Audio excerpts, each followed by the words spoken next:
सबको जय मसीह की। आज की इस खुला बाइबल अध्ययन सभा में सत्र में आप सबका स्वागत है।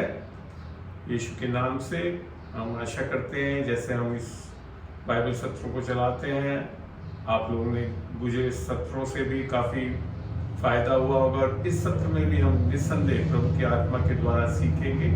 हम एक छोटी सी प्रार्थना से इसको प्रारंभ करते हैं। प्रभु तेरा धन्यवाद देते हैं, पवित्र आत्मा हम सब पे कब्जा कर एक एक को खुदावन तेरे प्रकाशन की आत्मा के द्वारा हमारे को सिखा खुदावन। हम धन्यवाद देते हैं कि तू सच्चा और जीवता परमेश्वर है खुदावन, और निस्संदेह खुदावन तू आज हमारे को सिखाएगा, बढ़ाएगा। यीशु के नाम से हम मांगते हैं, आमीन। चलिए तो आज का सत्र प्रारंभ करते हैं। एक जो प्रश्न काफी दिनों से लंबित था और किरण ने पूछा था दशवांश के बारे में, देने के बारे में, बाइबल में देने के बारे में क्या बताती है हमको, तो इसी पे हम पहले शुरू करते हैं। सबसे पहले बाइबल में देने के बारे में लिख रखा कि हमको उदारता से देना चाहिए, अर्थात स्वतंत्र रूप से और भरपूर मात्रा में देना चाहिए। देखते हैं इसे नीति वचन 11 में।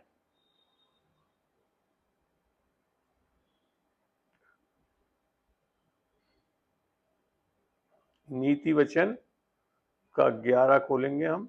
आपने बाइबल भी खोलें, लिखें सब चीजों को अच्छी तरह, और हमेशा ध्यान रखें इसको। ज्यादा से ज्यादा लोगों के बीच में इन वचनों को भी आप बांट सकते हैं। यहाँ लिखा है नीति वचन 11:24 में, ऐसे हैं जो छितरा देते हैं फिर भी उनकी बढ़ती ही होती है, और ऐसे भी हैं जो यथार्थ से कम देते हैं और इससे उनकी घटती होती है। ये पुराने नियम का मामला है। मगर लेखक का आगे 25 में, उदार प्राणी दृष्ट हष्ट पुष्ट हो जाता है और जो औरों को की खेती सींचता है उसकी भी सींची जाएगी। अर्थात देने की बात के बारे में यहाँ पे लिखा गया है। और फिर दूसरा वचन हम देखते हैं दूसरा कुरिन्थियों में। वहां नए नियम में आकर हम जब पढ़ते हैं तो बहुत स्पष्ट परमेश्वर का वचन बताता है हमको कैसे देना चाहिए। दूसरा कुरिन्थियों 9 में चलते हैं हम, और 6 और 7 पढ़ेंगे। दूसरा कुरिन्थियों 9 का 6 और 7 पढ़ रहा हूं। परंतु बात तो यह है कि जो थोड़ा बोता है वह थोड़ा काटेगा भी, और जो बहुत बोता है वह बहुत काटेगा। ये बहुत स्पष्ट सिद्धांत है।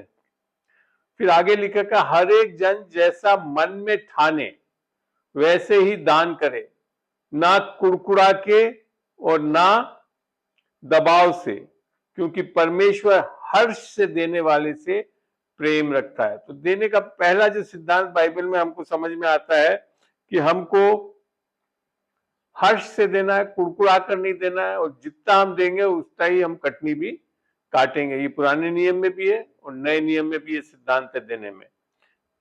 तीसरी चीज, अगली चीज जो बताई जाती है बाइबल में देने के बारे में, कि हमको बलिदान पूर्वक देना चाहिए। तब भी मैं दे जब मतलब देने के वक्त तब भी दे जब कठिन हो या त्याग की आवश्यकता हो। देखते हैं इसको मरकुस में, मरकुस 12 में चलते हैं हम और वचन से देखेंगे इसके बारे में। मरकुस 12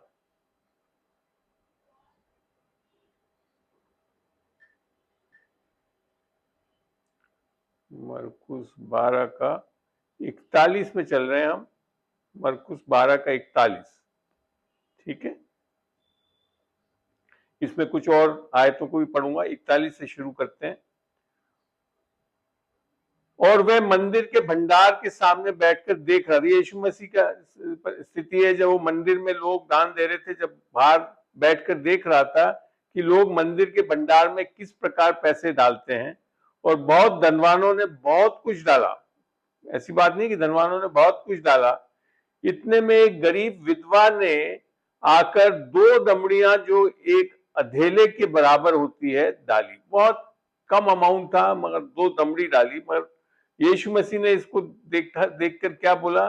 तब उसने अपने चेलों को पास बुलाकर उनसे कहा, मैं तुमसे सच कहता हूं कि मंदिर में के भंडार में डालने वालों में से इस गरीब विधवा ने सबसे बढ़कर डाला। तो आपका अमाउंट कितना आपके पास है उसके अनुपात से देख रहा है परमेश्वर।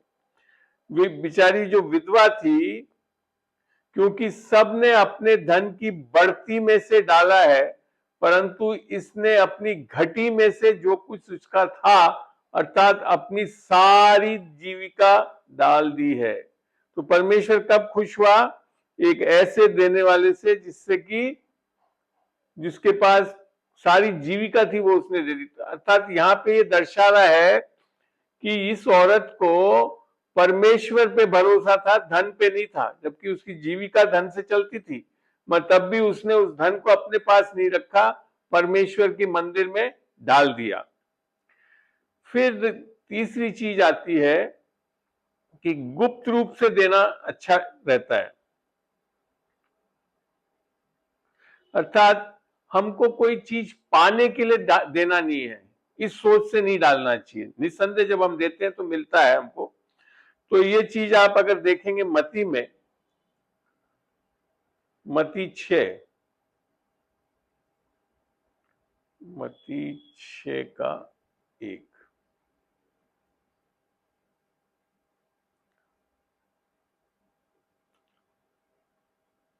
यहां बड़ा स्पष्ट यीशु मसीह वापिस समझा रहा है मत्ती 6:1 में, सावधान रहो, तुम मनुष्य को दिखाने के लिए अपने धार्मिकता के काम ना करो, नहीं तो अपने स्वर्गीय पिता से कुछ भी फल ना पाओगे। बड़ा स्पष्ट बता दिया मैंने।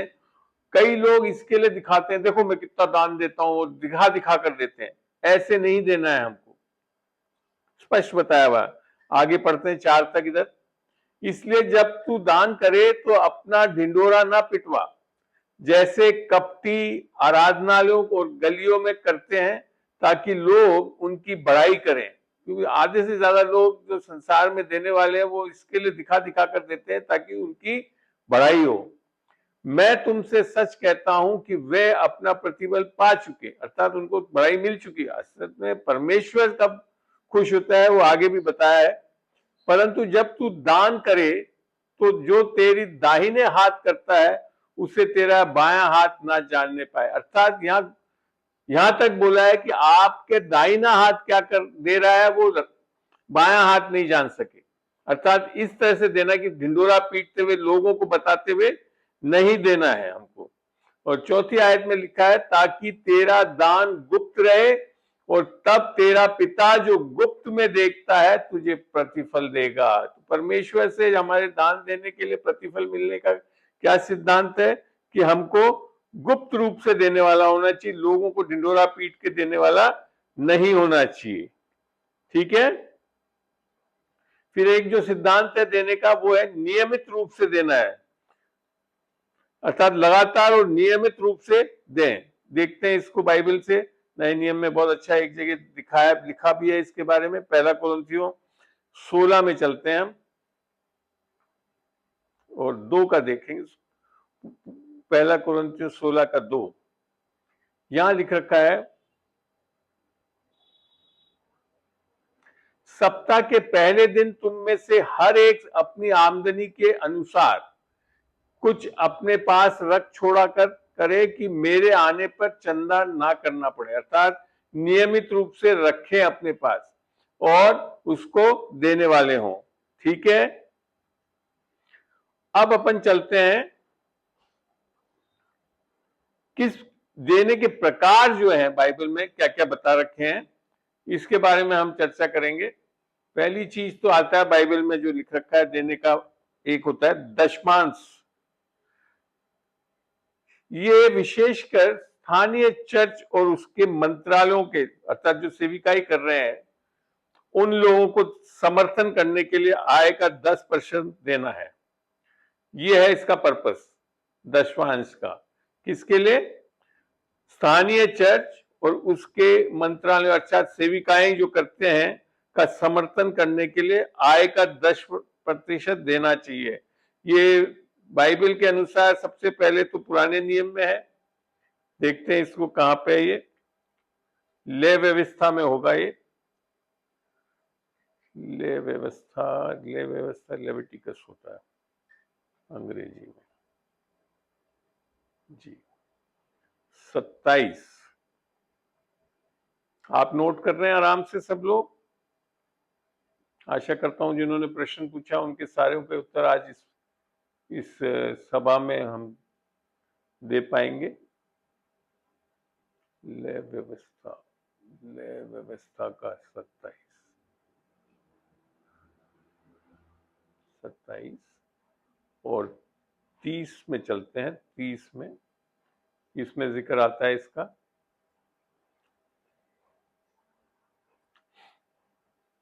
फिर भूमि की उपज का सारा दशवांश, चाहे वे भूमि की बीज हो चाहे वृक्ष का फल, वह यहोवा ही का है, वह यहोवा के लिए पवित्र ठहरा है। 31 में लिखा, यदि कोई अपने दशवांश में से कुछ छुड़ाना चाहे तो 5वां भाग बढ़ाकर उसको छुड़ाए। मैंने इसमें छुड़ाने के लिए भी लिख रखा है कि किस तरह से छुड़ा सकते हैं, 5वां भाग बढ़ाकर छुड़ाए। फिर लिख रखा है 32 में, अरे यार ये क्या हो गया, सॉरी, हिंदी वाली बाइबल हट गई मेरे से गलती से।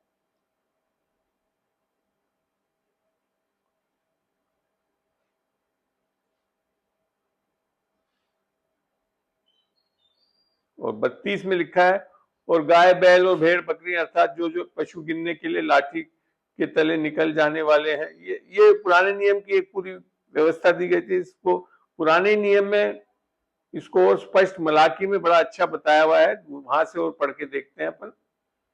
मलाकी में जो अंतिम किताब है पुराने नियम की, मलाकी 3 का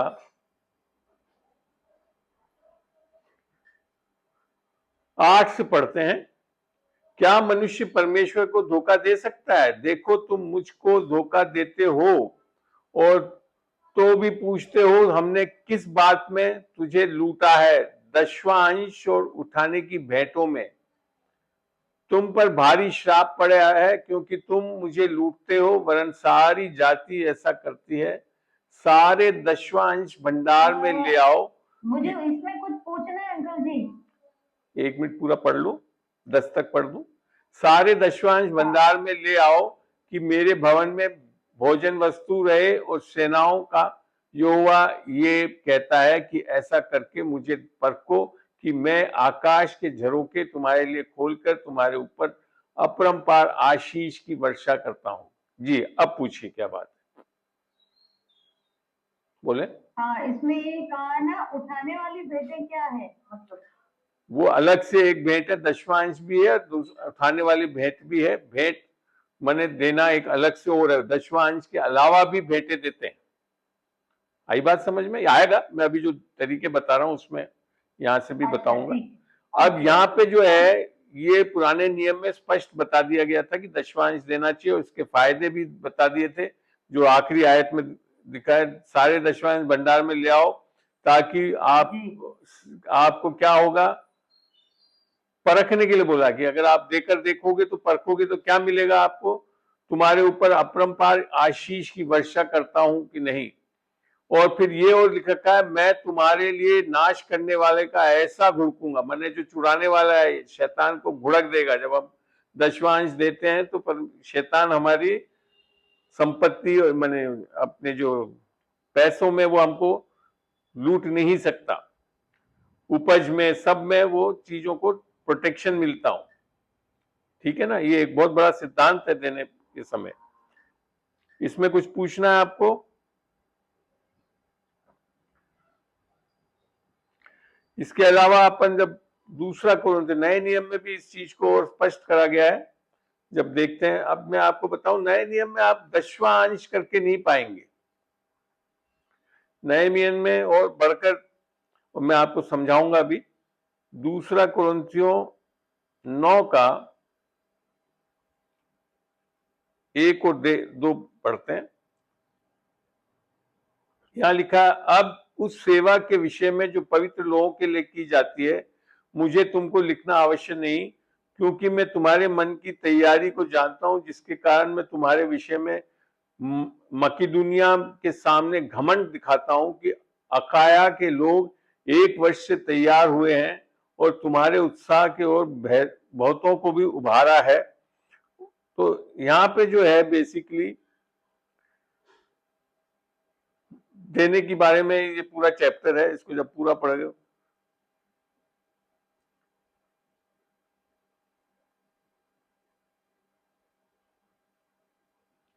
तो ये पूरा आप एक बार 2 Corinthians 9 को पढ़ के देखना। इसमें बहुत अच्छी चीजें लिखी है देने के बारे में कि हमको खाली दशवांश नहीं, जैसे अभी हमने पढ़ा था, जैसे तुम्हारे मन में ठहराया है परमेश्वर ने, परमेश्वर डालेगा आपके। इसके लिए मैंने बोला ना, जब तक हम पवित्र आत्मा पाकर, उद्धार पाकर परमेश्वर की आवाज नहीं सुनने वाले होंगे तो देने में भी हम सही रूप से दे भी नहीं पाएंगे।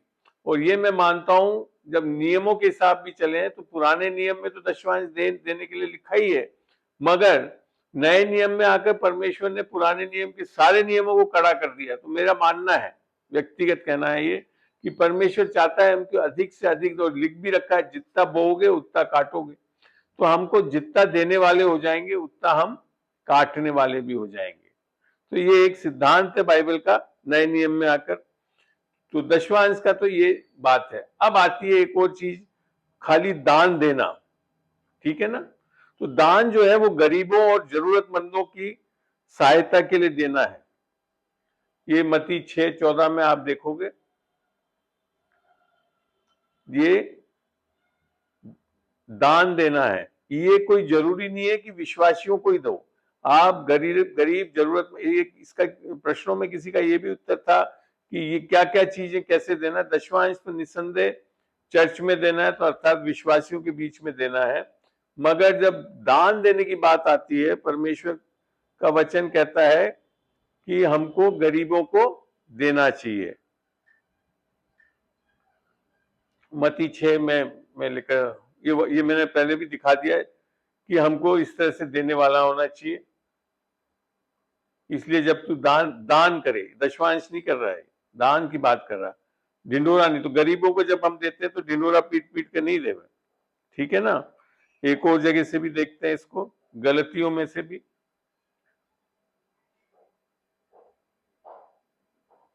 गलतियों 2:10 देखते हैं।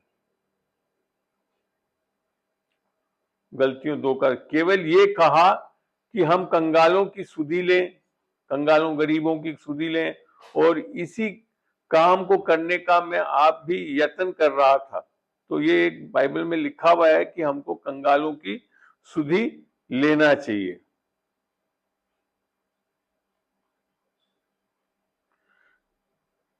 ठीक है। अब अपन देखते हैं कि ये देने से लाभ क्या है।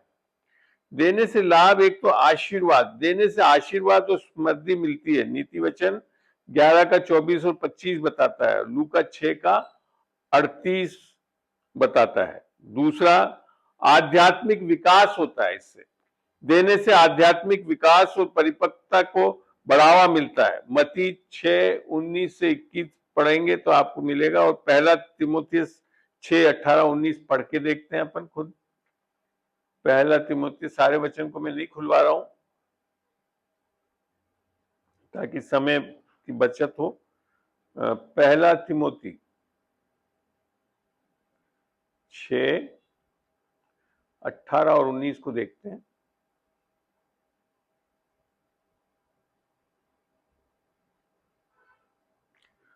और भलाई करें और भले कामों में धनी बने और उदार और सहायता देने में तत्पर हो। सेम सिद्धांत सब जगह वही चीज आ रही है। और आने वाले जीवन के लिए एक अच्छी नींव डाल रखे, और कि सत्य जीवन को वश में कर ले। तो ये तरीके बताएं, इससे फायदे क्या है। एक उन्नत पुरस्कार मिलता है, देने से अनंत काल में पुरस्कार मिलेगा। देखते हैं इसको भी, ये बाइबल में से देखना सही रहेगा। मत्ती में चलते हैं, यीशु मसीह बोल रहा है वहां पे। मत्ती का 6, मत्ती 6 आप पूरा पढ़ना है। इसमें भी देने के बारे में बहुत चीजें स्पष्ट बताई गई है। अपने लिए पृथ्वी पर धन इकट्ठा ना करो, जहां कीड़े और काई बिगाड़ते हैं और जहां चोर सैन लगाते और चुराते हैं, परंतु अपने लिए स्वर्ग में धन इकट्ठा करो, जहां ना तो कीड़ा और ना कोई बिगड़ते हैं, और जहां चोर ना सैन लगाते और ना चुराते हैं। क्योंकि जहां तेरा धन है वहां तेरा मन भी लगा रहेगा। तो ये चीज समझाई है कि हम जब धन से लालच करना या उससे प्रेम करने लगे, नहीं करना चाहिए। उसमें तो हम उदारता से देने वाले, हेल्प करना, और आज तरीके बताएं इसमें कि कैसे कैसे देना चाहिए। एक और जगह से देखते हैं, पहला कुरिन्थियों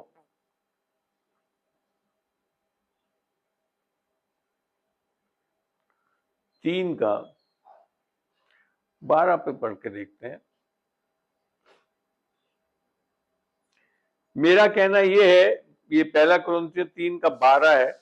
मेरा कहना यह है कि तुम में से कोई तो अपने आप को पौलुस का, कोई अपुल्लोस का, कोई कैफा का, कोई मसीह का कहता है। क्या मसीह बढ़ गए? फिर आगे बताता है, कहीं ऐसा ना हो कि कोई कहे कि तुम्हें ये मैंने कुछ चीज गलत ही वचन बोल दिया है।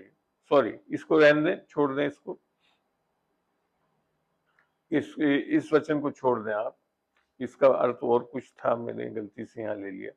ये एक्चुअली पहला कुरिन्थियों 3 में से होना चाहिए था। 3:12 देखते हैं। एक प्रतिशत में 1 का खोल दिया मैंने।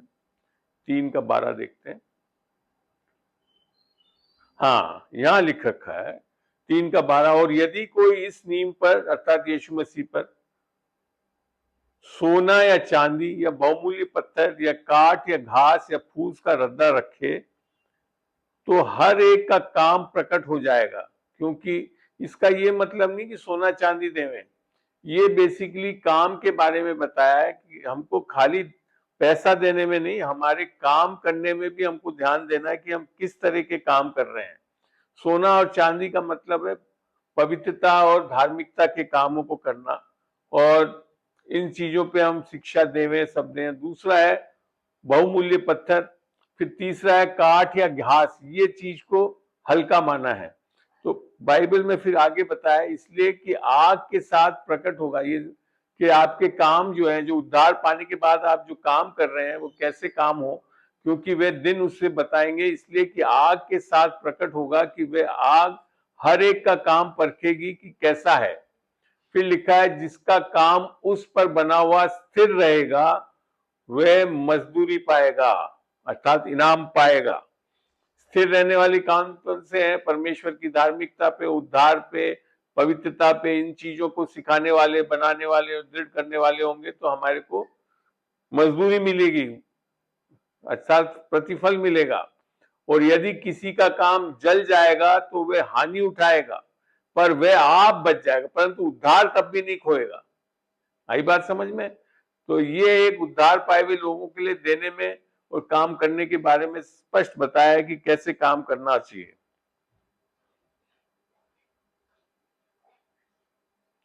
और जब भी आप दोगे तो एक तरह से विश्वासियों के बीच में एक संगति होती है।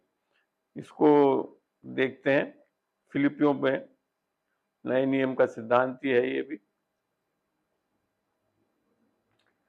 फिलिपियों 4:10 में,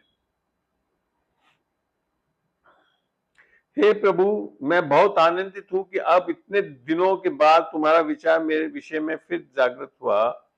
निश्चय तुम्हें आरंभ में भी इसका उच्चार था, पर तुम्हें अवसर ना मिला। ये नहीं कि मैं अपनी घटी के कारण ये कहता हूं, क्योंकि मैंने ये सीखा है कि जिस दशा में हूं उसी में संतुष्ट कर। ये पौलुस अपनी स्थिति बता रहा है। फिर आगे बताता है, मैं दीन होना भी जानता हूं और बढ़ना भी जानता हूं, पर हर एक बात और सब दशाओं में मैंने तृप्त होना, भूखा रहना और बढ़ना घटना सब सीखा है। जो मुझे सामर्थ देता है उससे मैं सब कुछ कर सकता हूं। कि तो भी तुमने भला किया कि मेरे क्लेश में मेरे सहभागी वे।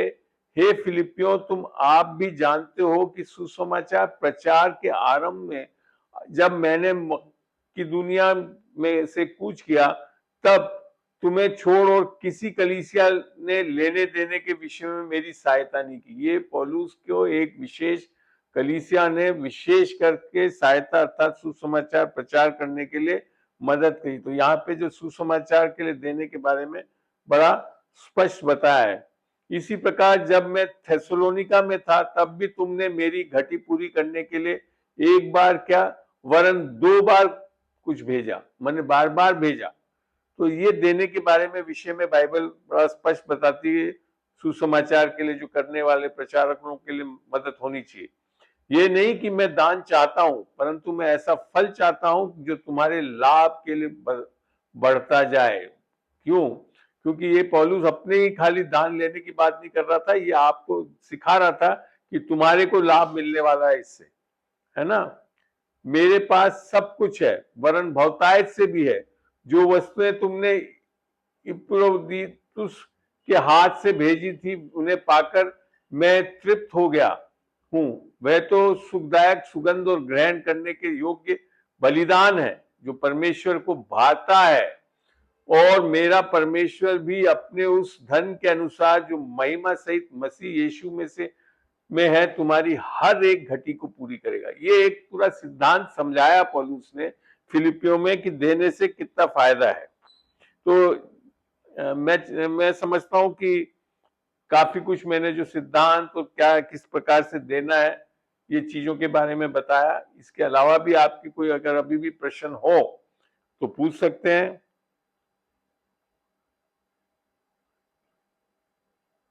और हमेशा आप इस सिद्धांतों पे चल के देखें। और पर मैंने बाइबल में इस विशेषकर मलाकी में लिखा कि परख के देखें, तो आप परमेश्वर को परख सकते हो इस सिद्धांतों में, देने के सिद्धांत में। तो आशा करता हूं आपको सब समझ में आया आज देने के बारे में। किरण, विशेषकर आपने जो पूछा उस सवालों का जवाब मिला आपको? जी बिल्कुल, चलिए, बहुत अच्छे से। मेरे को यही चाहिए था कि मैं पूरा बाइबल से थोड़ा क्लियर कर लूं, कि मुझे पता था ऑलरेडी लेकिन फिर भी मैं आज अच्छे एक से तरह से एकदम से क्लियर चाहती। नए हाँ तरीके जी। से। तो ये तो एक जो प्रश्न का जो सिद्धांत था इसके बारे में हमने जाना। और कोई प्रश्न जो है, एक दो प्रश्न मेरे पास आए हुए हैं, मैं उसको लेना चाहूंगा। इसमें यादव साहब हैं क्या? यादव साहब हैं क्या इसमें?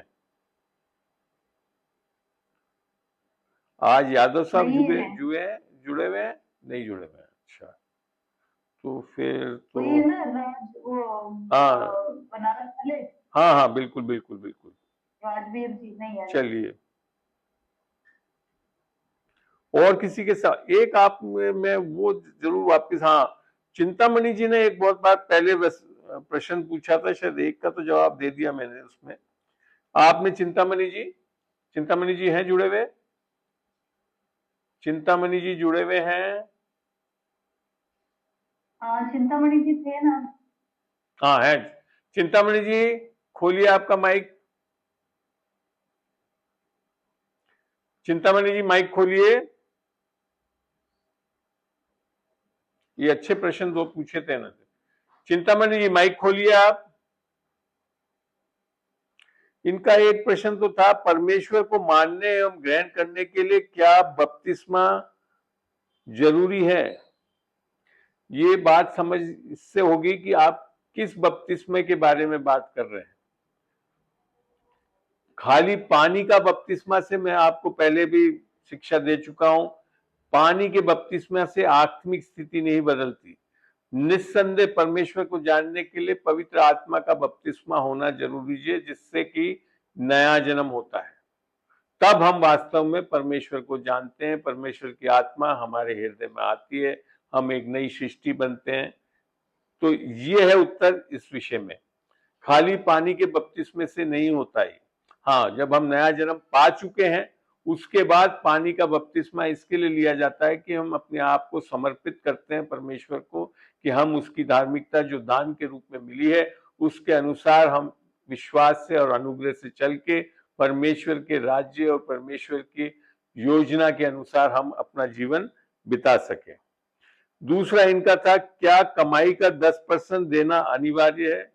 निस्संदेह पुराने नियम के अनुसार 10% तो देना है, मगर उसके अलावा भी दान देने की बात है, गरीबों की मदद देने की बात है, और मदद जो सेविकाई कर रहे हैं उन लोगों को देने के लिए, ये 3-4 चीजें जो आज मैंने सिखाया वो है। मगर हाँ, निस्संदेह 10वां देना तो अनिवार्य है, जो पुराने नियम में ही करा था। इसमें मैं आपको एक बहुत बड़ी अच्छी एक सत्य को दिखाना चाहता हूं। लोग बाग क्या सोचते हैं कि हम देंगे तो आशीषित होंगे, मगर जब सबसे पहले मेरे ख्याल से एक बार मेरे को थोड़ा सा देखना भी पड़ेगा वचन को। यह है उत्पत्ति में आता है, जो व्यवस्था के बिना जब अब्राहम ने 14 में आएगा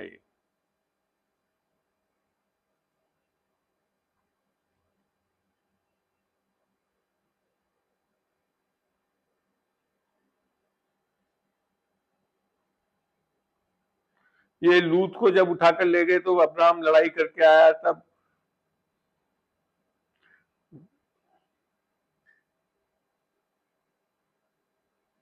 यहाँ ये लिखा है ना 14 में, ये सुनकर कि उसका भतीजा बंदी बना लिया गया है, अब्राहम ने अपने 318 प्रशिक्षित युद्ध कौशल से निपुण दासों को लेकर वह गया, और फिर वहां से वह जीत के आया,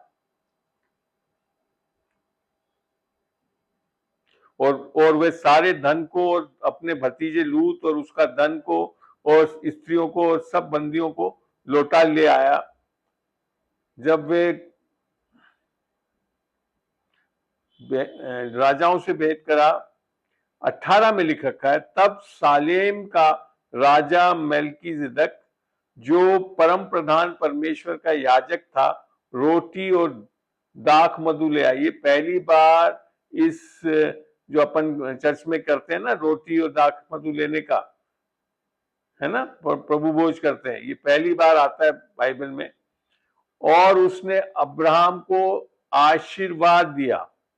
पहले अब्राहम से लिया नहीं कुछ, उसने इस प्रथा को चलाकर आशीर्वाद दिया, और जो आकाश और पृथ्वी का अधिकारी है, तू धन्य हो, और कहा धन्य है, और धन्य है परम प्रधान परमेश्वर जिसने तेरे द्रोहियों को तेरे वश में कर दिया।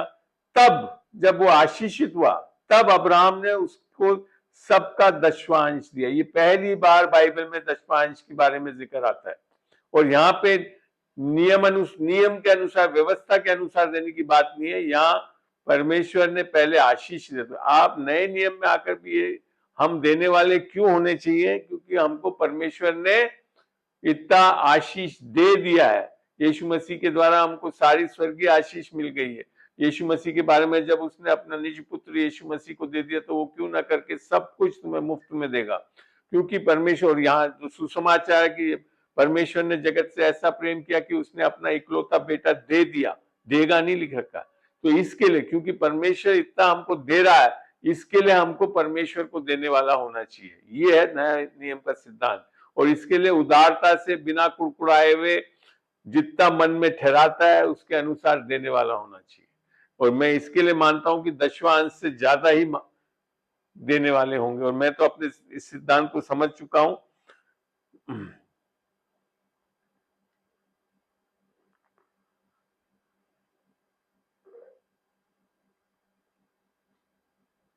ठीक है, ये सारे मेरे ख्याल से प्रश्न जो अभी तक पूछे थे उसमें हो। अब आपके और कोई प्रश्न हो तो आप निस्संदेह पूछ सकते हैं, मैं उसको लेने के लिए, अगर कोई ध्यान हो आपको, इसके अलावा भी कोई प्रश्न रह गए थे तो आप पूछ सकते हैं। जय मसीह की अंकल। जी बोले हिंदू। अंकल मैं पूछना चाहूंगी, जैसे कि आप वीडियो ऑन करिए ना हिंदू। जी अंकल। हाँ, आप बोलिए। अंकल मैं पूछना चाहूंगी, जैसे कि आप पहले जॉब में थे, तो उस टाइम पर जैसे कि एक बर्डन सा आता है, प्रेशर सा आता है, जैसे हमें लोगों से वर्क करवाना होता है। एक होता है कि हमें खुद को वर्क करना है, तो हम अच्छे से कर लेते हैं, बट थोड़ी सी डिफिकल्टी आती है जब हमें लोगों से वर्क करवाना होता है। कुछ लोग टाइमली कर लेते हैं, कुछ लोगों को बार बार बोलने पर भी वो नहीं करते हैं। मेरे सामने जो प्रॉब्लम आ रही है उसमें ये है कि जैसे कि कुछ फैकल्टीज को बार-बार बोलने पर भी वो क्लास में टाइम से नहीं जाते हैं। बच्चों को जिस तरीके से उनको पढ़ाना चाहिए वो जस्टिस नहीं कर पा रहे हैं उनके साथ में। देखो जब तुम बार-बार रिमाइंड हाँ, ये जो ऐसी बातें बता रही है ना, जो कि आप रोजमर्रा इस सेक्युलर वर्ल्ड में जो प्रॉब्लम फेस करती हो, आपको ये पता है सारे काम का के लिए नियम कायदे बने हुए हैं, डिसिप्लिनरी एक्शंस के हैं, नियम कायदे सब कुछ है, और अगर कोई नहीं कर रहा है तो वो एक्शंस लेने पड़ेंगे आपको। मैंने कभी भी कॉम्प्रोमाइज नहीं करा किसी, और मैं जो सिद्धांत समझा इसमें, मैं जब नौकरी करता था तो मैं छोटे मोटे लोगों को ही नहीं पकड़ता था, मैं सबसे जो बदमाश होता था ना मेरे ऑफिस में या फील्ड में, सीधा उसके ऊपर जाकर पकड़ता था और उसको सबसे पहला चार्जशीट देता था। जैसे ही उसको चार्जशीट मिलती थी, सारे लोग जो नहीं करते थे सब करने लगते थे। ये तो मैनेजमेंट का और एडमिनिस्ट्रेशन स्किल में यही है। यीशु मसीह ने बाइबल में भी देखोगे तो उत्पत्ति में क्या बोला, तुम इस ज्ञान के वृक्ष के फल को मत खाना, जिस दिन तुम खाओगे निश्चय मर जाओगे, और ऐसा ही हुआ। वो सिद्धांत वही है कि हमको हर चीज को हल्के लेने नहीं देना चाहिए। आपके पास जो पावर है उसको एक्सरसाइज करना पड़ेगा, और तरीका बड़ा आसान ये है कि सबसे बड़े बदमाश को पकड़ो, और ये मैं बहुत जगह अपने इंस्टीट्यूशंस में देख चुका हूं। मैं जब वहां पे था पोल्यूशन कंट्रोल बोर्ड में, तो बहुत ज्यादा धुरंधर बनता था। उस अफसर को मैंने जब पकड़ा, एक या दो जन को, तो मेरे चेयरमैन ने बोला, अरे यार ये सब मेरे पाँव आकर पाँव पकड़ चुके हैं वैसे कि छोड़ना। मैंने कहा मैडम आपको मैं अभी ये भी बोल देता हूँ, आप चाहिए अभी जो मैंने पेपर और कागज बनाए थे डिसिप्लिनरी एक्शन के, इसको आप रख लो, चाहिए आप अभी एक्शन और मैंने इसको आगे इनिशिएट मत करो, ये कागज पड़े रहने देना, जब तक मैं और आप इस ड्यूटी इधर पे रहेंगे इस ऑफिस में, जब तक रहने देना, ये सब कंट्रोल में रहेंगे अपने। जैसे ही आपने इनको ये दिखा दिया कि नहीं आप कुछ नहीं होने वाला है, ये सब ऐसे हो जाएंगे बेकाबू। तो ये तो बहुत जरूरी है, आपको डिसिप्लिनरी एक्शन लेना पड़ेगा। तो ऐसे लोग जो काम नहीं करते हैं उसके लिए सारे सिस्टम में डिसिप्लिनरी एक्शन का तरीका है, और वो आपको करना पड़ेगा। और करो ऐसी कि सबको मत लो एक साथ, जो आपको सबसे बदमाश दिख रहा है ना उसमें से उसके ऊपर लो, तो बाकी जो कर रहे हैं ना सब कंट्रोल में आ जाते हैं। बड़े आसानी से मैंने जिस भी ऑर्गेनाइजेशन में रहा हूं इसी तरह से काम करा मैंने, वो बड़े आसानी से मैं काम कर सका हूं।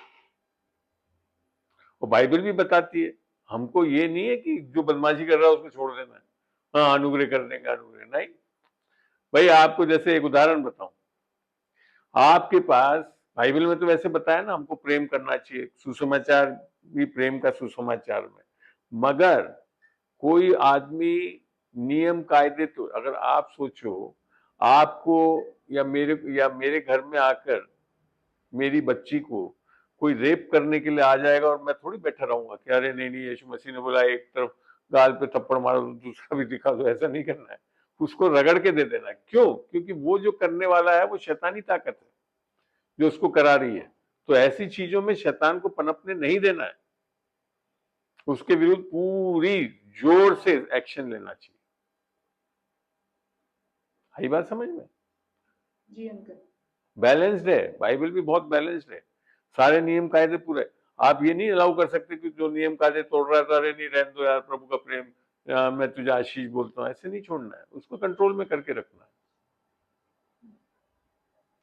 शायद आपको अब समझ में आया।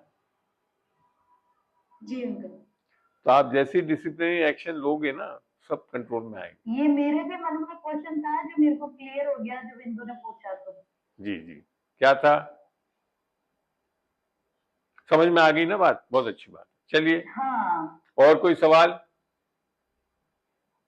मैं बहुत कड़क अफसर रहा हूँ, इसमें छोड़ता नहीं था बदमाशों को, तो कभी नहीं छोड़ा मैंने।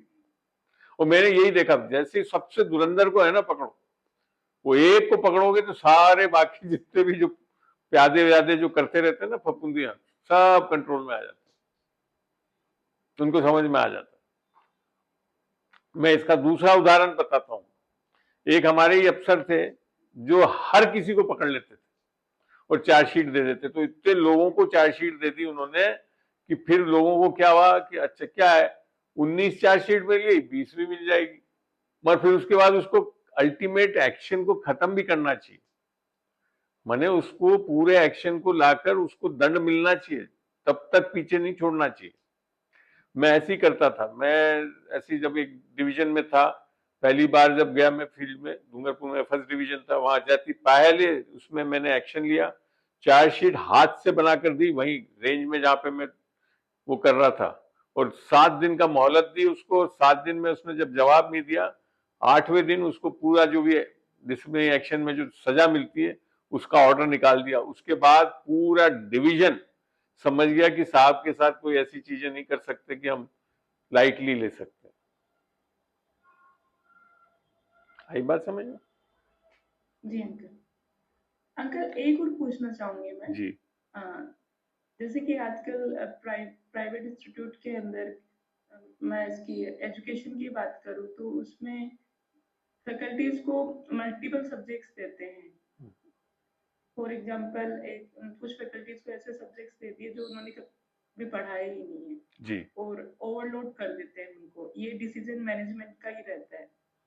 उनका रहता है कि जो जितने कम से कम फैकल्टीज रहे उसमें काम चल जाए। तो एक फैकल्टी के ऊपर बहुत ज्यादा बर्डन सा आ जाता है कि इतने सारे सब्जेक्ट्स कैसे वो प्रिपेयर करे। तो उसके लिए जैसे मैनेजमेंट ने तो साफ बोल देते कि नहीं आपको ही करना है, तो फिर देखो, कैसे उसको। एक्चुअली में ऐसा है, इसे बोलते हैं स्ट्रेस।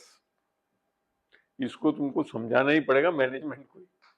हर चीज में हाँ भरने की जरूरत नहीं है। ये मेरे साथ भी हुआ है, सरकार में भी चलता है। जो अधिकारी थोड़ा सा ऐसे लगते हैं ना कि हाँ कुछ भी डाल दो कुछ भी डाल दो, तो हमेशा यस और नो बोलने की क्षमता रखनी चाहिए। बिल्कुल। ये सब चीजें जब भी आप कर सकोगे जब आपको पता हो कि, क्योंकि हर मैनेजमेंट में, प्राइवेट का तो मेरे को नहीं पता, गवर्नमेंट में तो सब डिसाइडेड है। जैसे आज मैं फलाना एक से अधिकारी हूं तो उसको क्या क्या सिद्धांत है, क्या क्या जिम्मेदारी है, सब बता रखी है।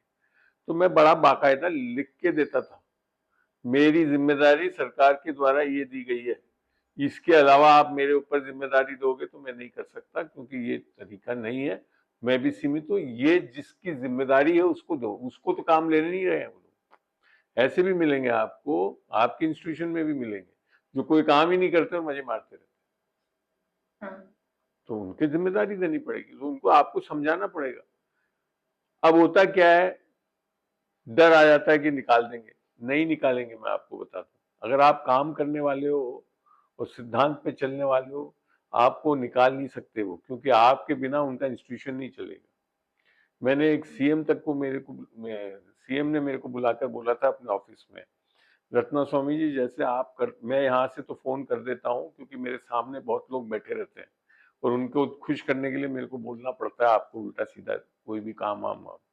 मन ये आप हमेशा निश्चित रखें कि करना आपके जो सही आता है उसी की तरीके से। और ये तक बोला कि आप जैसे लोग नहीं होंगे तो हम सरकार भी नहीं चला सकते। आप समझ रहे हैं आपकी कितनी जरूरत है समझदार, ईमानदार और लोगों की। ये मैंने देखा, ये सीएम के वर्ड थे मेरे लिए।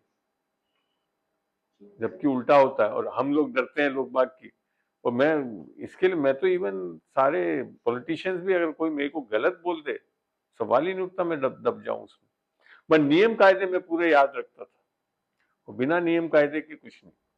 मैं सेक्रेटरीट में भी रहा हूँ, अच्छे अच्छे सीएमओ ने कई चीज बोल देते ना, हाँ ये करना है ये करना है, मैं कागज मंगाकर पूरा मांड के भेजता था नियम वियम सब। अब आप बताओ करना है कि नहीं करना है? कोई नहीं, जैसा हम लिखते थे नहीं करना तो नहीं होता था। तो ये सब समझाना पड़ता है। इवन मैं जब हमारे कुछ फॉरेस्ट मिनिस्टर्स होते थे, मैं इन लोगों को समझाता था, मैंने कहा साहब जब आप एमएलए होते हैं तो कुछ भी लिख के दे सकते हैं किसी भी कागज पे साइन करके, कुछ नहीं होगा आपके विरुद्ध क्योंकि आप एमएलए हैं। बट जैसे ही मंत्री बन जाते हैं तो आप ऐसा नहीं कर सकते। आप जो मर्जी कुछ लिख के साइन करके नहीं दे सकते, आपकी जिम्मेदारी है सरकार में, आप नियम कायदे से बंधे हुए हैं।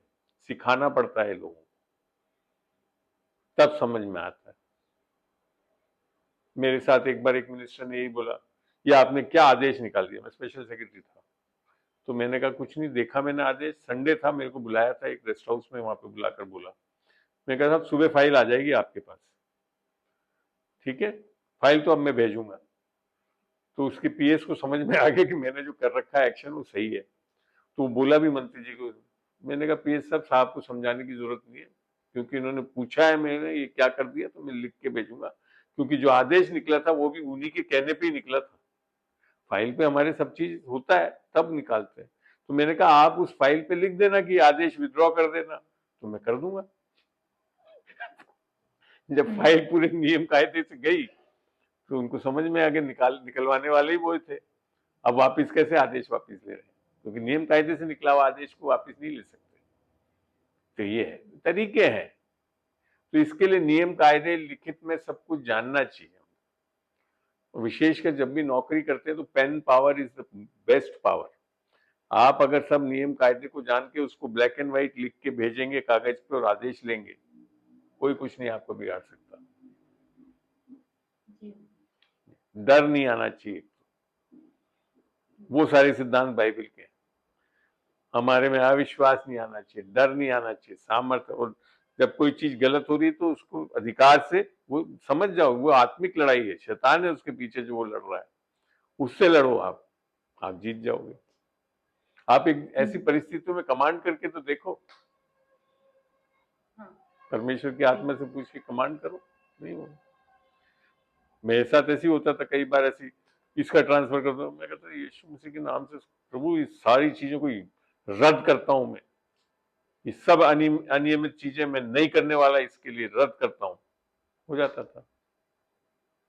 मैं तो बहुत बाइबल की प्रिंसिपल्स को मैंने खूब आजमाया है और सत्य है, और ये ऐसा ही होगा जैसा बाइबल बताती है। बोल्डनेस होना चाहिए, कॉन्फिडेंस होना, ज्ञान होना चाहिए आपके, किसी में ज्ञान की कमी है तो मांगे प्रभु से, बुद्धि मांगे परिस्थिति के लिए, सब बताता है परमेश्वर। चलिए अंकल एक चीज और पूछना चाहूंगी। जी बोल। जैसे कि आपके पास में जब आपका जब प्रमोशन होता है तो उसमें आपके ऊपर रिस्पॉन्सिबिलिटी भी बढ़ती है। बिल्कुल। कई बार क्या होता है कि आपको वो वर्क घर पे आकर के भी करना होता है। क्या चीज? तो जैसे कि आपका वर्कलोड बढ़ गया आपके ऊपर, तो कॉलेज ड्यूरेशन में जैसे आपका कंप्लीट नहीं हो पाता तो आप घर पे भी आकर के उसको करते हैं। तो मैं आपसे ये चीज सीखना चाहूंगी अंकल की, जैसे कि हम उसको कैसे बैलेंस करें, घर पे नहीं आए अपने। मैं अपने प्रैक्टिकल वर्किंग से बताता। 1998 तक मैंने उद्धार नहीं पाया था, ठीक है ना। 1998 के पहले मेरी हालत यही थी, मैं ऑफिस में पूरा काम करता रहता था, जब 10 से 5 उस टाइम की आवर्स होते थे, घर पे सारी फाइल्स आती थी, रात को 2:30-3 बजे तक काम करता था, सुबह फिर फाइलें जाती थी, सुबह फिर ऑफिस में बैठ के काम करता था। ये बिना उद्धार पाए हुई स्थिति में था। मगर जब मैंने उद्धार पाया और बाइबल में पढ़ा, ओ बोझ के तले दबे लोगों मेरे पास आओ, मैं मुझसे सीखो, मेरा जुआ हल्का है, तुम विश्राम पाओगे और सब चीजों को सीखोगे। उस वचन को लेकर मैंने अपने ऊपर बोला और मैंने एक दृढ़ संकल्प लिया कि आज के बाद मैं ऑफिस का काम घर नहीं लेकर आऊंगा। फिर मैंने पढ़ा कि मेरे पास पहले वो बुद्धि नहीं थी, पर जब यीशु मसीह में आ गए तो बाइबल बताती है हमारे पास यीशु मसीह की बुद्धि है। वो बुद्धि जो सारी संरचना सृष्टि बनाई है वो आपके अंदर है? पता है, वचन से पता है आपको। कुलूसियों में जैसे लिख रखा, कुलूसियों 3 को पढ़ के देखना, वहां मिल जाएगा। तो आप सब चीज जानते हो। पहला यूहन्ना 2 में जब पढ़ोगे 20 में तो लिख रखा है सब चीज जानते हो। तो अब मेरे पास ज्ञान की कमी नहीं है, बुद्धि की कमी नहीं है। तो अब मैं उस बुद्धि से काम कर रहा हूँ, जो पहली वाली बुद्धि थी उससे नहीं कर रहा हूँ। अब यीशु मसीह की बुद्धि से काम कर रहा हूँ, तो निस्संदेह में बहुत आसानी से काम करने वाला हूँ। तो वो दिन है उद्धार पाने के बाद मेरा कभी भी मैंने ऑफिस में काम नहीं लाया, घर कभी नहीं लाया, कोई बर्डन ही नहीं था।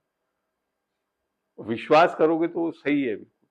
ये बोझ के तले दबे लोगों मेरे पास आओ, ये शैतान डालता है। और फिर बिजी वर्ड जो है मैं कभी नहीं बोलता था, पहले मैं बहुत बोलता, अरे मैं बहुत बिजी हूँ, बिजी हूँ। वो इंग्लिश के अनुसार है बर्डन अंडर सेटन्स योक, बर्डन अंडर सेटन्स योग, ये शब्द मैंने अंगीकार करना बंद कर दिया। मैंने कहा मैं फ्री हूँ, बाइबल यही बताती है। जिसके पास मैं भी ऐसे बहुत बोलती हूँ कि मैं पवित्र बहुत बिजी हूँ, एक मिनट तो में जब बोल रहा हूँ थोड़ा सा शांत रहा करो। जब पवित्र आत्मा है आपके अंदर तो आपके पास आजादी है।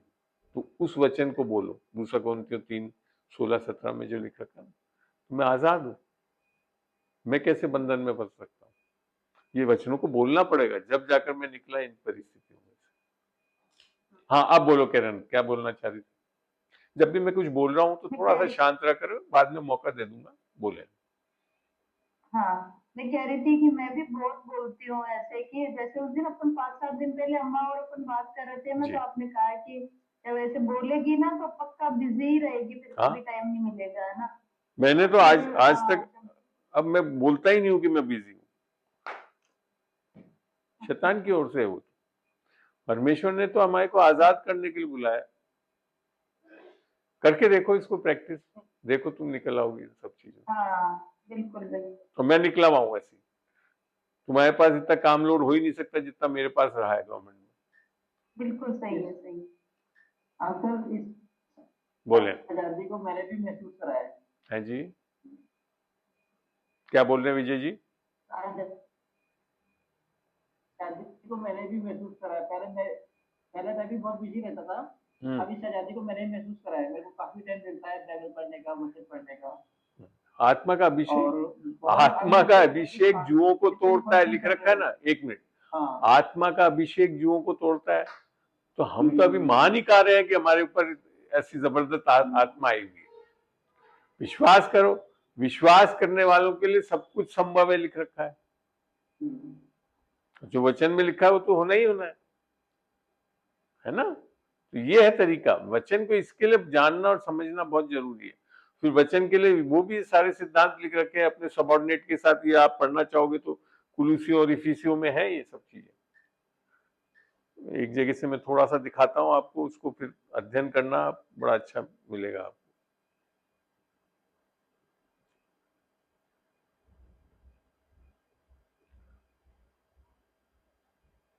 इफिसियों, इन सिद्धांतों को आप अपने मैनेजमेंट में हमेशा अप्लाई करिए।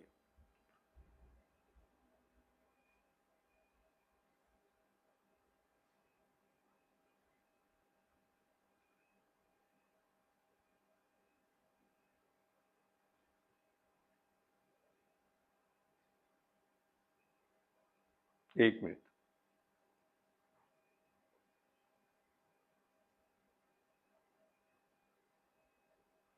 ये सिद्धांत है, देखो सारे पढ़ना। इफिसियों 1:6 से, हे बच्चों प्रभु में अपने माता पिता का आज्ञाकारी बनो, क्योंकि ये उचित है।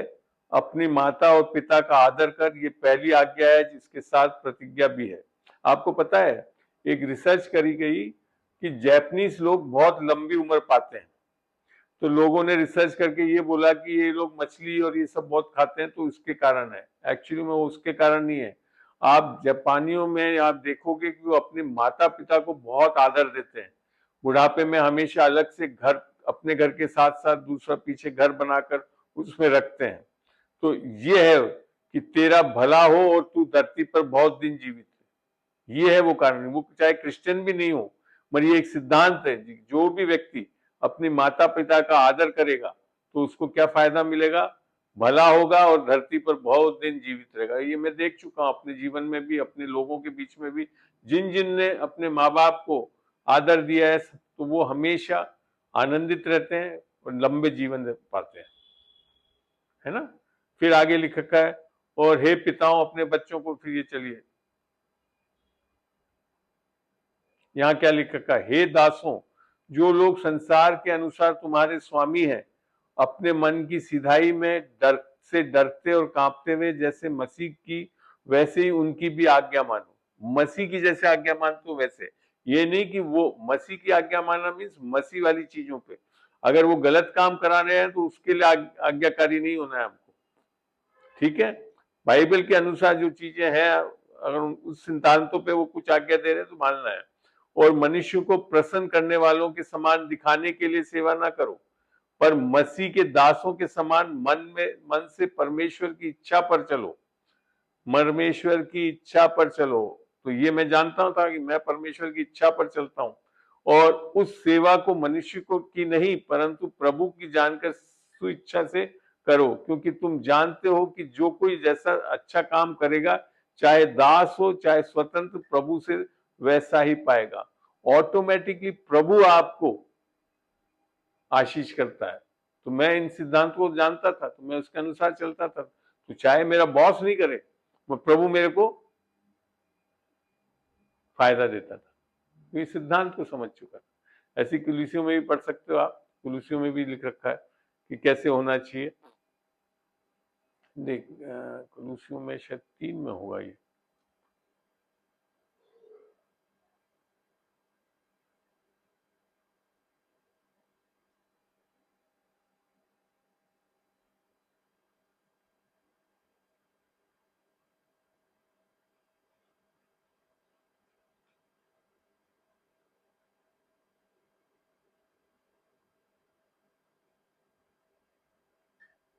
ये देखो कितनी बड़ी आशीष लिखा कि 3:10 में, और नए मनुष्यत्व को पहन लिया है, पहनोगे नहीं, पहन लिया है उद्धार पाने के कारण, जो अपने सृजनहार के स्वरूप के अनुसार ज्ञान प्राप्त करने के लिए नया बनता जाता है।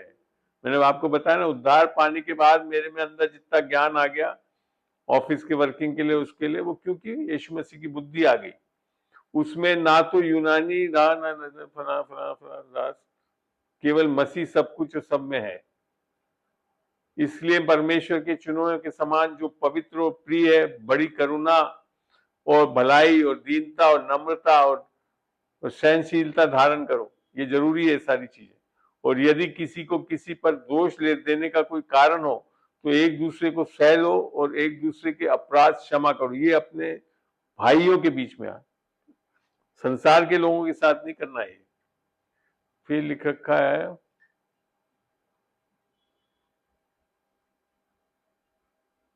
ये और ध्यान से देखो, वचन से जो काम से जो कुछ भी करो सब प्रभु यीशु के नाम से करो और उसके द्वारा परमेश्वर पिता का धन्यवाद करो। अब यहाँ पे दिया है, हे पत्नियों, जैसे प्रभु में उचित है वैसे ही अपने पति पत्नियों का रिश्ता है, बच्चों का फिर वहां लिखा हुआ है।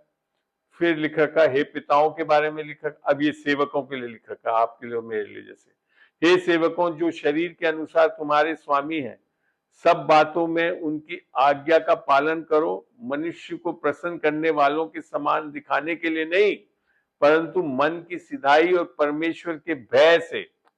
अगर परमेश्वर का वचन कोई चीजों के लिए मना करता है तो उसमें नहीं करना है हमको। और जो कुछ तुम करते हो तन मन से करो, ये समझकर कि मनुष्य के लिए नहीं परंतु प्रभु के लिए करते हो, क्योंकि तुम जानते हो कि तुम्हें इसके बदले प्रभु से विरासत मिलेगी।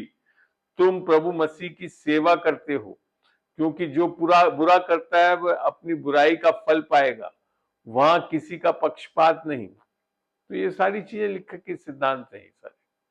तो इन चैप्टर्स को पढ़ना और सीखना और समझना और करना। चलिए, और कोई सवाल किसी का?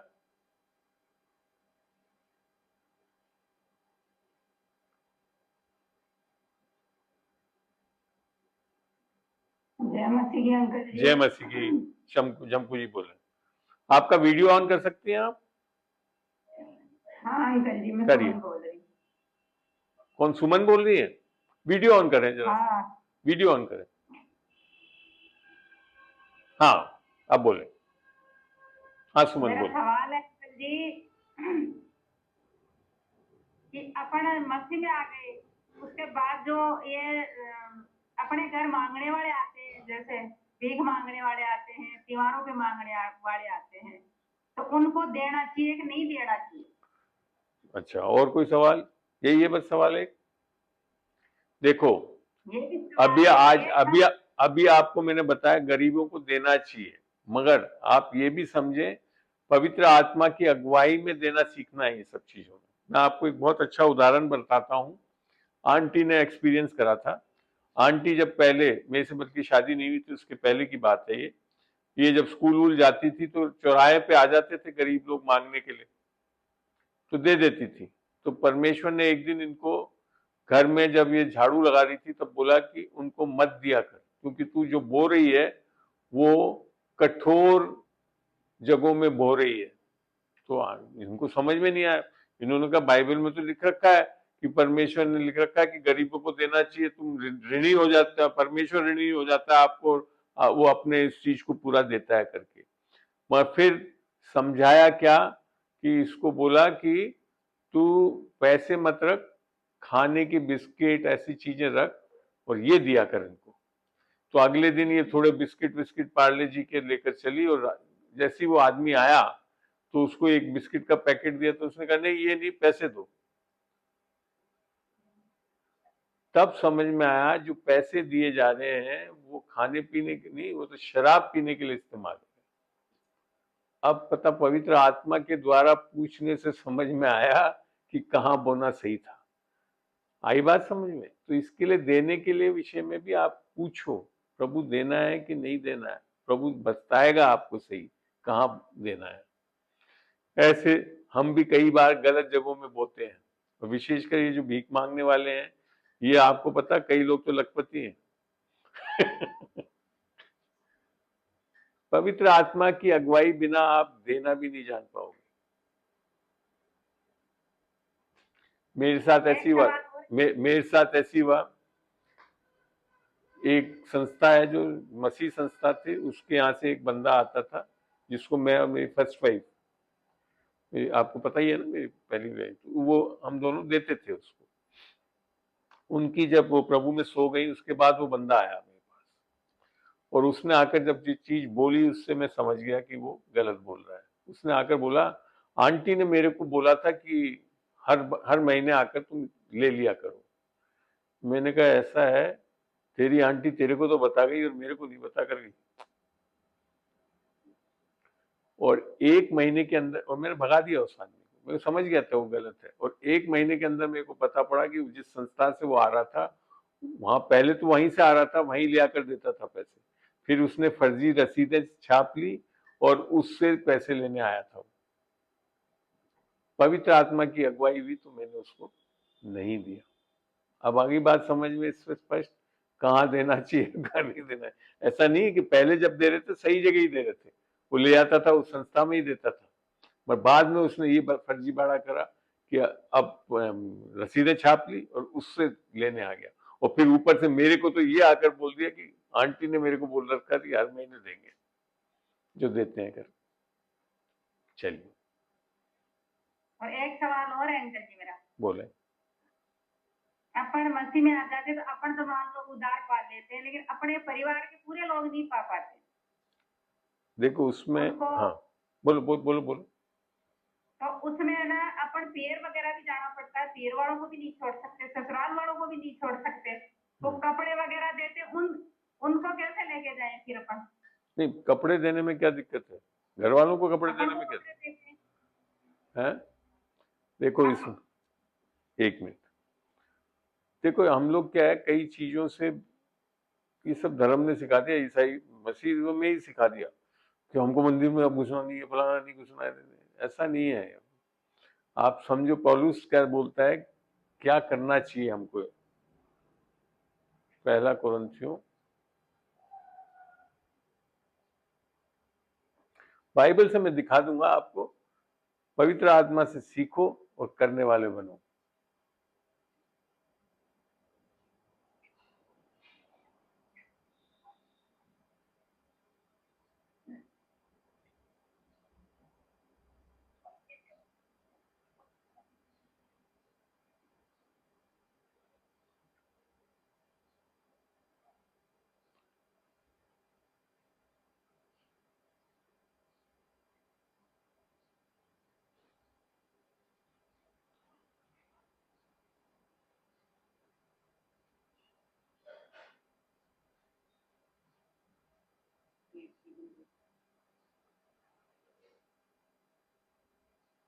एक मिनट रुकना,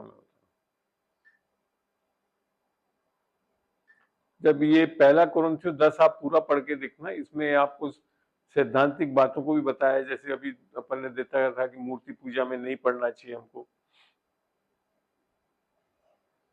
पर आखिरी में इसमें बहुत बड़ी चीजें लिखी है पौलुस ने।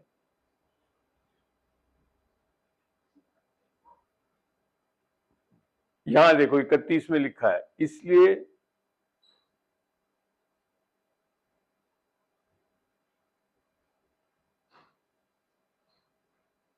इसलिए तुम चाहो खाओ, चाहो पियो, चाहे जो कुछ करो, सब कुछ परमेश्वर की महिमा के लिए करो, पहली चीज।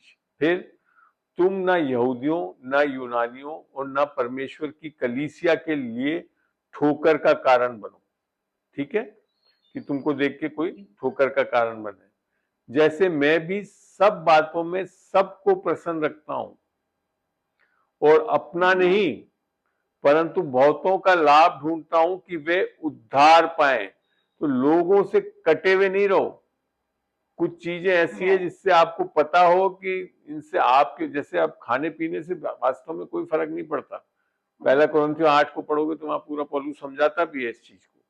तो आपको इन चीजों में दृढ़ नहीं होना चाहिए ऐसी चीजें, मगर ढूंढना क्या है कि हम लोगों को सुसमाचार बता सके और उद्धार पाए। तो आप अगर अपने ही रिश्तेदारों से बिल्कुल कट जाएंगे बेकार की इन धर्म की बातों को सोच के, तो आप फिर सुसमाचार कैसे बताएंगे? आई बात समझ में? हाँ, निस्संदेह हमको मूर्ति पूजा नहीं करने बैठ जाना चाहिए, ये सब चीजें मना कर रखा है, मगर तब भी हमको कई चीजों में उनके जैसे बैठना। मैंने आपको शायद कल एग्जाम्पल भी बताया था या नहीं बताया था कि मैं जब हेड ऑफ द डिपार्टमेंट बना अपने यहाँ पे वन विभाग में, तो सारे ऑफिसों में गणेश की मूर्ति लगी रहती है। तो और गणेश चतुर्थी के रोज में बाकायदा कोई ना कोई ऑफिस का ही एक चपरासी या कोई पंडित बना हुआ रहता है, पूजा पाठ करवाता है, सब कुछ करता है। तो वो मेरे पास ऊपर कमरे में आया कि आज गणेश चतुर्थी है सर, आप नीचे चलिए पूजा के लिए। मैं गया, बाकायदा उठ के नीचे गया।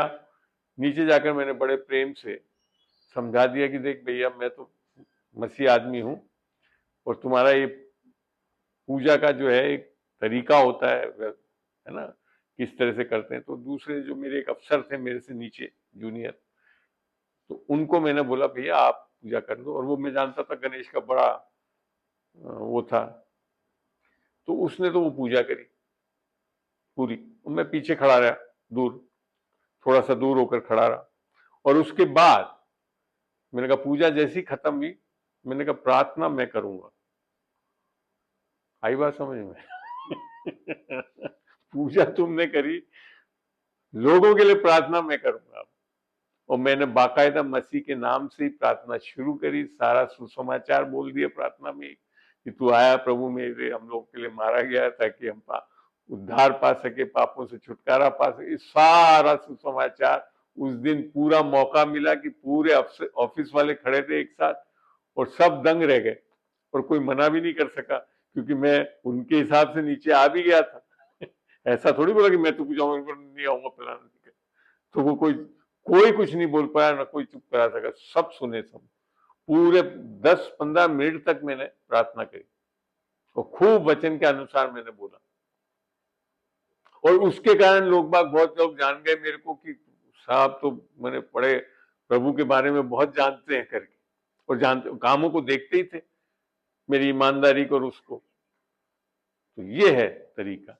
अभी आपको जैसे मैं बता रहा था ना कि वो अपने कैलाश जी हैं, एक और बंदे हैं जो रोडवेज में, आज उनके लिए सब जानते हैं कि ये मसीह में आने के बाद इतने अच्छे ईमानदार हो गए, सब कुछ हो गए। तो नाम हो रहा है वहां पे, प्रभु का नाम हो रहा है। मैं थोड़ा सा कुछ बोलना चाहूंगी इस बात के ऊपर। जी बोले। हाँ, मेरे को अभी आपको पता है ना, मेरे पापा एक्सपायर हो गए और मेरे पापा एक धर्मगुरु थे, मतलब 10 नामी गुरु थे वो, मतलब जो सबसे ऊंची पोस्ट पे उनके हिसाब से आता है ना। तो वहां पे 4000 लोग आए थे जब मैं उधर थी। तो ये तो मुझे जाना ही था ना उधर, लेकिन जब मैं गई थी तो मेरे अंदर बदलाव देखा उन्होंने। काफी लोगों ने मेरे से संपर्क करा कि भाई, और मैंने ऐसा कुछ भी नहीं करा जो मुझे पता था, आत्मा ने मुझे जैसे सिखाया, मैंने ऐसा कोई भी गड़बड़ काम नहीं करा जिससे परमेश्वर के वचन के उल्लंघन हो। लेकिन 4000 लोग में से 4 लोग ऐसे जो सच में वो भी गुरु ही है, लेकिन अब वो चाहते हैं कि कौन सा क्या मैं करती हूँ ऐसा जिससे इतनी चेहरे पर चमक है।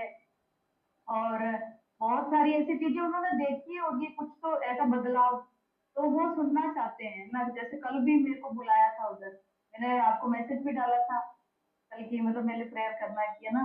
तो ये बदलाव हमारे अपने अंदर ही दिख जाता है, जिससे हम परमेश्वर के खिलाफ भी नहीं जाते बल्कि परमेश्वर के काम को ही हम करते हैं। जब नहीं जाएंगे तो कैसे कैसे? बिल्कुल। काम होगा प्रभु का। तो यहाँ जो हमें ठोकर का काम, उसी जगह कुछ भी और कुछ लोग भी थे जो प्रभु के ही थे, लेकिन वो सब कर रहे थे। उनको लगता बुरा लग जाएगा उनको, लेकिन मैंने नहीं किया वो। और मेरा किसी ने बुरा भी नहीं माना, बल्कि उन्होंने आते समय मुझे 8-10 नमक के पैकेट दिए कि चर्च में नमक देना दान करने के लिए। ये सबसे बड़ी चीज हुई जो कभी मेरे घर वाले करते नहीं थे। तो पौलुस भी यही करता था। पौलुस भी कभी मौका नहीं छोड़ता था जहां पे सुसमाचार या उद्धार न मिल जाए।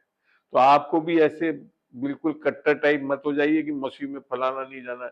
निस्संदेह हम मूर्ति पूजा नहीं करते, हम ये सब नहीं करना है, मगर हम इस चीजों में जाने से, मैं उस दिन जाने से कोई मूर्ति पूजा थोड़ी करने लग गया मैं, मगर मौका मिल गया मेरे को खुल के बताने के बारे में।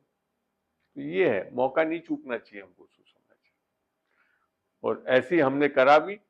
मेरे ऐसे घर में से बहुत लोगों को, जो कि सब, जबकि हमारे तो सारे लोग ईसाई थे, मगर जब देखा लोगों ने काम करते, मेरे पापा ने जब मेरे वीडियोस देखे कि जा जाकर दुष्ट आत्माएं निकाल रहा हूं फलाना, तो वो फिर प्रभु में आ गए।